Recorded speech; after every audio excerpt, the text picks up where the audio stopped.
அனைவருக்கும் வணக்கம். திரு தளபதி விஜய் அவர்கள் கரூரில் பிரச்சார சுற்றுப்பயணத்தை இன்றைக்கி மேற்கொண்டு டிவிக்கு தொண்டர்கள் மத்தியில் பேச ஆரம்பித்தார். தளபதி விஜய் அவர்களை பார்க்குறதுக்கும் அவருடைய பேச்சை கேட்குறதுக்கும் ஏராளமான ரசிகர்களும் டிவிக்கோட தொண்டர்களும் கூட்டம் கூடிட்டாங்க. அதாவது மிகப்பெரிய சோகமான விஷயம் என்னென்னா, இதுவரைக்கும் அரசியல் களத்தில் அரசியல் வரலாற்றிலேயே நடக்காத ஒரு சம்பவம் இன்றைக்கி கரூரில் நடந்திருக்கு. கிட்டத்தட்ட கூட்ட நெரிசலில் சிக்கி 33 பேர் பலியாயிருக்காங்க.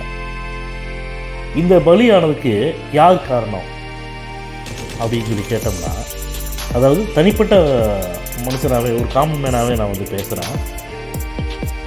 இத்தனை பலி எண்ணிக்கை ஆயிருக்கு, இத்தனை பேர் இறந்துருக்காங்க. இது இறதுக்கு உண்டான காரணம் யார்? தளபதி விஜய் அவர்கள் ஒரு உச்ச நட்சத்திரம். அவர் அரசியல் கட்சி ஆரம்பித்து மக்களை நேரில் சந்திக்கிறதுக்காக வர்றாரு அப்படின்னா, அப்போ அவர் பார்க்குறதுக்காக நிறைய அவருடைய தொண்டர்களாக இருக்கட்டும், ரசிகர்களாக இருக்கட்டும் வருவாங்கங்கிறது தமிழக அரசுக்கு சரி, தமிழ்நாட்டு முதலமைச்சருக்கு சரி, ஏன் மற்றவங்களுக்கு இது தெரியாதா?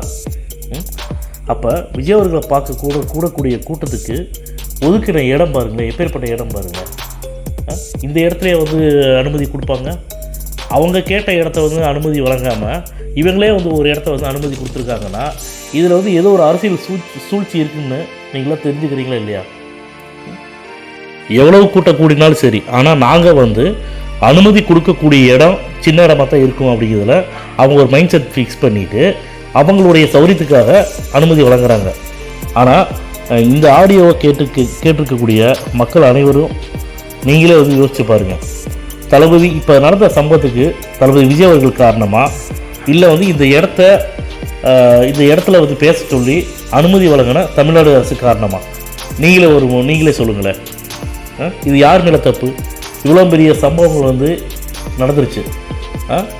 என்னால் இந்த ஆடியோ கூட போட முடியல, அவ்வளோ மன வேதனையாக இருக்குது. எனக்கு ரொம்ப உணர்ச்சி வசப்பட்டு பேசிடுமோங்கிற பயமாக இருக்குது.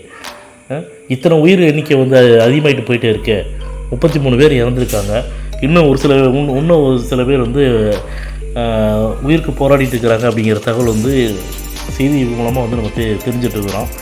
இது ரொம்ப ரொம்ப ஒரு மிகுந்த வேதனையாக இருக்குது இன்றைக்கி நடந்த சம்பவம்.